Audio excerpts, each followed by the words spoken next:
그전에는 하나님이 장난치나? 이런 생각을 했었어요. 네. 그러니까 그러니까 우리는 모든 걸 계획하고 모든 걸 알고 있다고 우리 맞아요. 얘기하잖아요. 그러면은 줬다 뺏은 건가? 이렇게 생각했거든요. 나에게 아이를 줄 때도 아이를 데려갈 걸 계획하고 준 거고.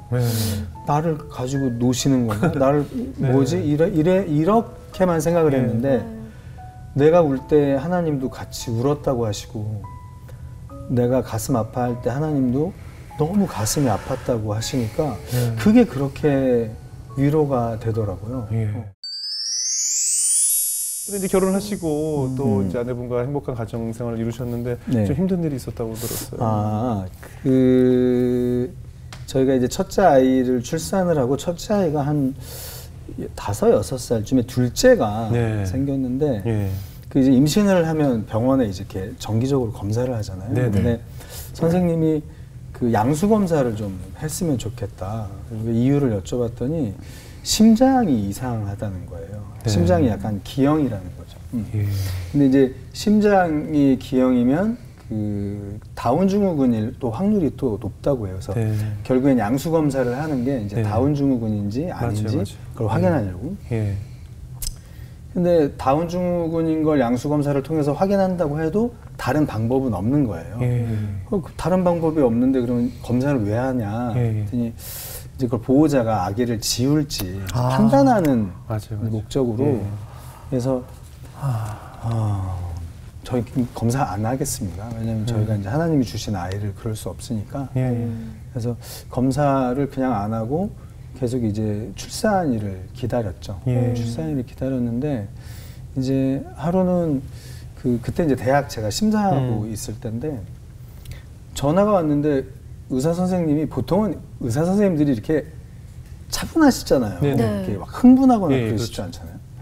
그런데 너무 다급한 목소리로 그때가 이제 임신 7개월 차였는데 산통이 온 거예요. 산통이 와서 병원을 간 거죠.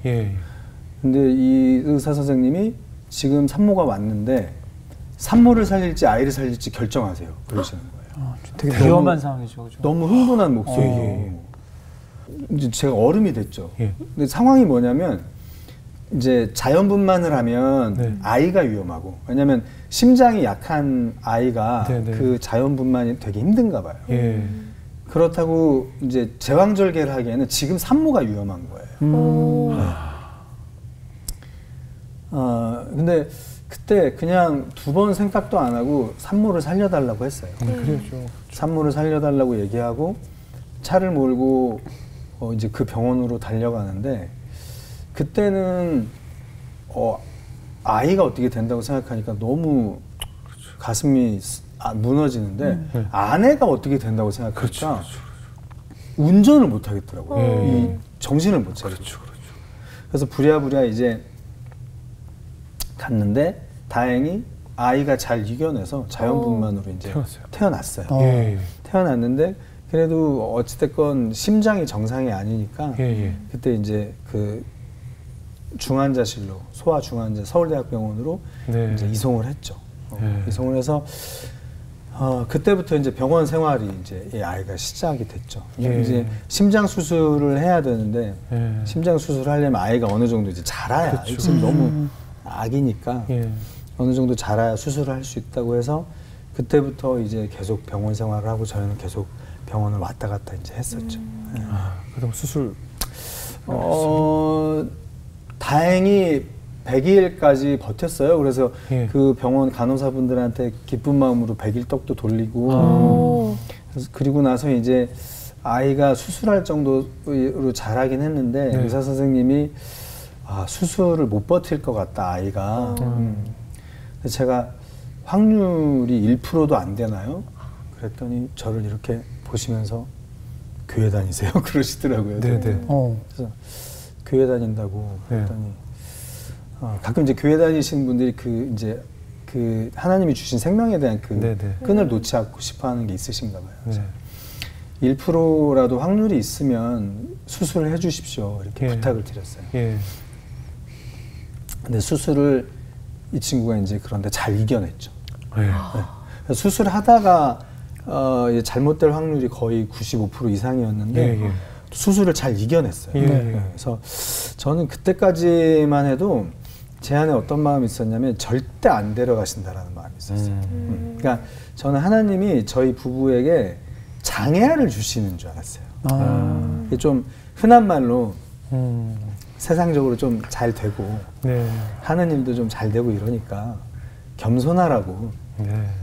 장애아를 주시나 보다. 그리고 저희 부부를 보면서 교회를 안 다니던 친구들이 좀 영향을 받아서 교회 다니는 친구들도 있었고 그렇게 나름 조금 선한 영향을 끼친다고 생각했기 때문에 네. 우리에게 이런 일은 안 일어날 거야 라고 생각했고 의심이 없었기 때문에 네.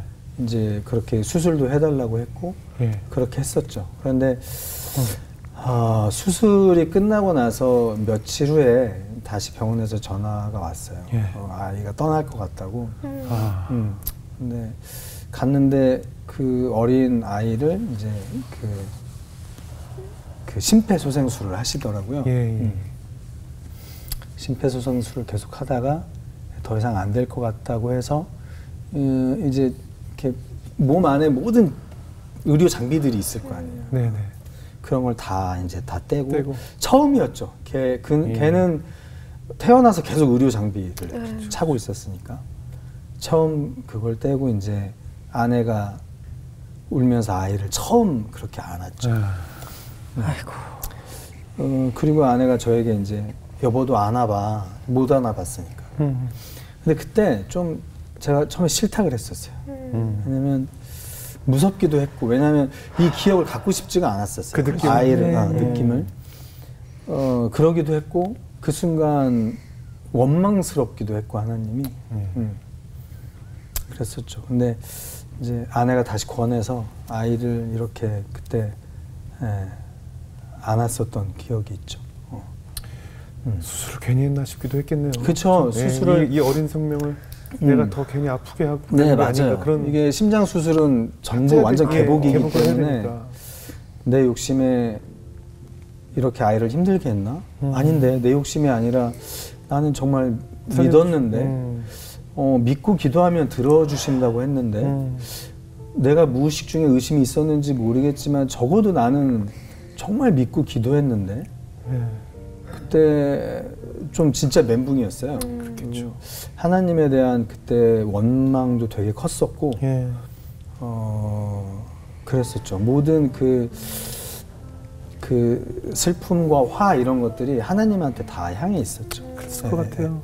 화장했어요? 네, 그 화장장에 도착해서 아이를 이제 옮기는데 보통은 이제 다른 분들이 옮겨주시잖아요. 제가 직접 그 작은 관을 안고 이제 들어가서 그렇게 화장해서 보냈었죠. 아유, 얼마나 마음이 찢어졌겠어요. 아내분도. 그렇죠.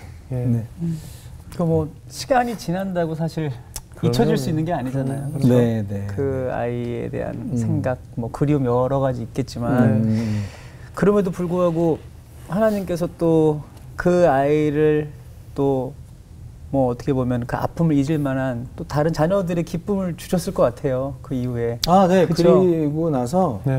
그리고 나서 4년 정도 있다가 생각지 않게 저희 막내 딸이 임신을 했죠. 그래요? 네네네.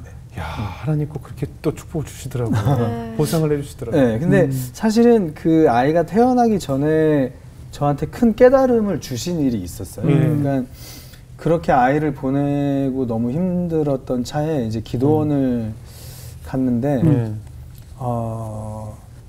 기도원에서 원망의 기도를 실컷 했어요. 실컷 울고 실컷 원망의 기도를 하고 뭐 거의 뭐 하나님한테 욕을 하다시피 했기 때문에 그런데 기도를 마치고 이렇게 산책을 하는데 갑자기 하나님이 그런 음성을 주시는 거예요. 많이 슬펐지? 나도 많이 슬펐다. 네가 울 때 나도 같이 울었다. 그런데 그 말씀이 너무 큰 위로와 깨달음이었어요. 그러니까 그전에는 하나님이 장난치나? 이런 생각을 했었어요. 그러니까 저는 그러니까 우리는 모든 걸 계획하고 모든 걸 알고 있다고 우리 맞아요. 얘기하잖아요. 그러면은 줬다 뺏은 건가? 이렇게 생각했거든요. 나에게 아이를 줄 때도 아이를 데려갈 걸 계획하고 준 거고 나를 가지고 노시는 건가? 나를 뭐지? 이렇게만 생각을 했는데 내가 울 때 하나님도 같이 울었다고 하시고 내가 가슴 아파할 때 하나님도 너무 가슴이 아팠다고 하시니까 그게 그렇게 위로가 되더라고요.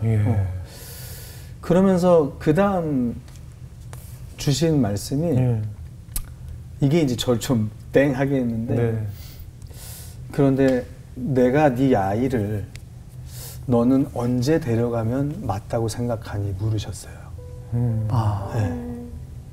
너는 내가 언제 데려가면 맞다고 생각하니? 네 아내는 내가 언제 데려가면 맞다고 생각하니? 그 하나님의 질문에 제가 뭐라고 답할 수가 없더라고요. 그러니까 이 시간에도 사실 수많은 사람들이 생사가 왔다 갔다 하잖아요. 그렇죠. 근데 저는 당연히 내 아이는 그런 일이 없어야 된다는 전제가 있었던 거예요. 그 전제로 그런 저의 의식으로 하나님을 믿고 있었던 거죠. 그런데 이제 나의 어떤 기대나 나의 어떤 전제에서 벗어나니까 억울하고 화나고 이랬었던 거죠. 그래서 내가 내 생각의 틀로 하나님을 가두고 있었구나. 누구에게나 일어날 수 있는 일이 나에게 일어난 건데 나에게는 일어나면 안 된다고 내가 생각을 해서 있을 수 없는 일이 일어났고 그래서 그렇게 억울했구나. 그래서 그때 하나님의 그 음성이 저에게 이제 깨달음도 주셨고 위로도 주셨죠. 그리고 나서 이제 몇 년 후에 생각지도 않게 정말 더 주시네. 아이가 채워주시더라고요. 막내가 생겼죠. 우리가 다 각자 내 나름대로의 하나님을 그려놓은 것 같아요. 네, 맞습니다. 내가 생각하는. 네, 맞습니다. 이렇게 해주셔야 되는 하나님을 각자 다 갖고 있는 것 같아요. 그리고 우리 예전부터 비나이다 신앙을 가져서 하나님 믿으면 대학도 좋은 데 갈 것이고 건강할 것이고 뭐 할 것이고 근데 그 원하는 대로 안 되면 하나님께 늘 원망하고 화를 쏟아낼 때가 많잖아요. 그래서 저희 큰애, 그 둘째를 보내고 났을 때 그럼 큰애가 얼마나 더 귀하겠어요. 그렇죠. 그런데 오히려 더 자유했어요. 아이에 대해서. 그러니까 둘째 아이를 보내고 큰애를 이렇게 바라볼 때 그때부터 저 사람 이렇게 됐어요. 하나님의 자녀가 저기 있구나. 나에게 맡겼구나. 맡긴 자녀. 나보다 하나님과의 관계가 먼저인 저 사람. 그냥 나는 양육자의 역할을 하는 사람. 그래서 왜 우리는 이렇게 무의식 중에 그렇게 되거든요. 자녀가 있으면 내 거라고 생각해요. 내 소유로 여기죠. 그래서 이렇게 해야 되고 뭔가 이렇게 안정적인 길을 가지 않으면 걱정하고 이래야 된다고 하고 자녀에 대한 기도도 되게 안정적인 기도를 하잖아요. 뭐 저희 아이가 마음껏 모험을 하게 해주세요 이런 기도보다는 그럼요. 그저 별탈 없이 아무 일 없이 뭐 이렇게 기도를 하잖아요. 그런데 저는 개인적으로 그게 되게 이렇게 하나님 관점이 아닌 기도라는 걸 많이 느꼈어요. 그 아이를 보내고 나서 그래서 그냥 그 아이를 이렇게 볼 수 있게 된 것 같아요. 그냥 한 사람으로. 근데 그러던 생각을 하던 차에 저희 이제 막내가 그때 이 말을 쫑알쫑알 할 텐데 이게 인형을 가지고 막 놀고 있길래 제가 시은이 너 키우느라고 엄마 아빠 얼마나 힘든지 알기나 해? 그랬더니 키우는 건 강아지인데 아이는 봐주는 건데 어머. 그러니까 정말 바라봐줘야 되는 것 같아요. 애기가 그런 얘기를 해요? 근데 너무 맞잖아요. 그러면 우리가 키우는 건 강아지를 동물을 키우잖아요. 그렇죠. 내가 아이를 잘하게 할 수 없잖아요. 근데 보통 우리가 애 좀 보고 있어 이렇게 얘기하잖아요. 애를 봐주라고 하니까 애가 이제 그걸 자꾸 들으니까 되게 충격인데? 키우는 건 강아지야. 아빠 애기는 보는 거야. 그래서 맞아. 바라봐주는 거지. 내가 아이들 키를 이렇게 늘리는 게 아니잖아요. 내 마음대로 키우는 게 아니잖아요. 그러네. 바라는 걸 우리가 보는 거고. 그러네요. 우리가 아이들을 통해 배운다니까. 배우는 거예요. 그 둘째 아이 그 신생아실에 있을 때 또 꿈을 꾸신 적이 있다면서요? 둘째 아이가 신생아 있을 때 그 중환자실에 있을 때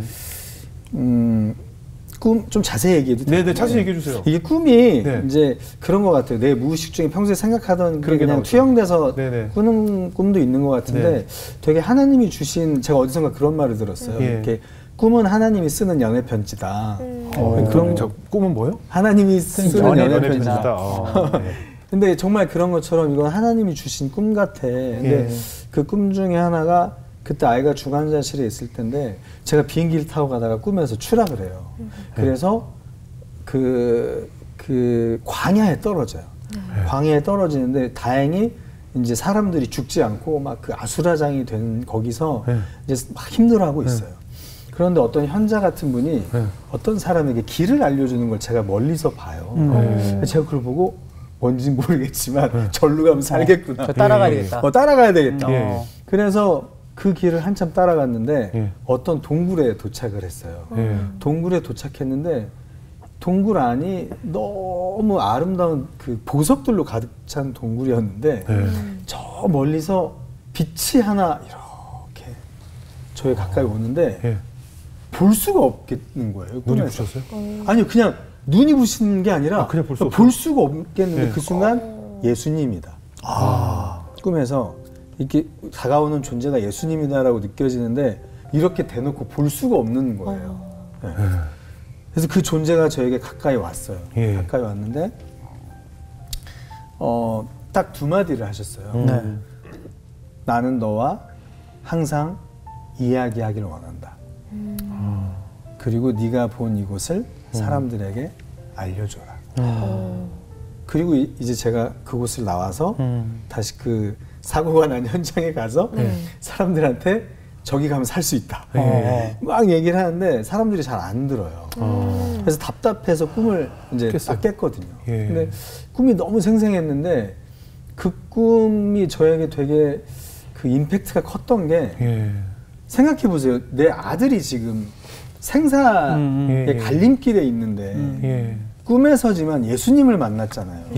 그러면 살 거라는 생각이. 그러면 누구라도 예수님을 만났으면 꿈이지만 존재를 만났으니까 살려주세요라든가 아니면 내 아이가 사나요? 라든가 내 아이에 대한 이슈를 인생에서 가장 큰 이슈를 갖고 있는 상태에서 만났으니까 물어볼 법도 한데 제가 그냥 하나님 말씀만 듣고 꿈이 끝났잖아요. 저도 너무 궁금했어요. 그게. 아니 내가 꿈이지만 그렇게 만났으면 좀 하나님께 막 매달리기라도 하든지 살려달라고.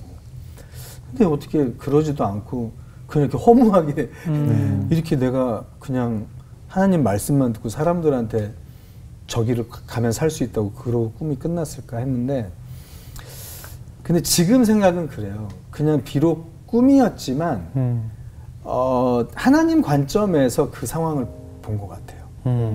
하나님의 관점에서 그냥 저의 상황을 봤던 것 같고 그 절대자를 만나는 순간 내 새끼라고 생각했던 거. 아까 말씀드린 우리 애는 다른 애들은 이런 일이 있을지 몰라도 내 애는 이러면 안 돼라는 그런 저의 고정관념이 하나님 관점 안에서 순간 사라졌던 것 같아요. 그러니까 우리는 보통 하나님에 대해서 내 현실적인 기도를 많이 드리잖아요. 근데 정작 하나님을 마주하니까 그냥 그 세상의 모든 것들이 그분 앞에서 이슈가 아니더라고요. 그렇죠. 그렇네요. 그런 경험을 꿈을 통해서 했었던 것 같아요. 그 병실에서 어쩌면 예수님께서 우리 그 아이를 따뜻하게 품으시러 맞아요. 찾아와 주신 거죠. 그런 또 해석도 될 수 있을 것 같아요. 이제 와서 생각해 보면. 이제 아이들 다 컸어요? 큰 아이는 21살이고요. 그 아들 큰 생각 21살이요? 네네. 그리고 막내가 이제 초등학교 5학년 12살. 그 둘 이제 태어난 아기가? 네네네. 아유 많이 컸네요. 아유 얼마나 이뻐요. 맞습니다. 너무 이쁘죠. 더 이쁘죠. 너무 이쁘죠. 딸이어서 또 약간 느낌이 달라가지고. 딸 너무 좋죠? 네, 너무 좋아요. 딸 부잣집. 벌써 딸 얘기하면서 표정이 달라요. 딸 얘기가 나오는 순간 아빠들이 다 바보로 변하잖아요. 맞아요. 그러니까요.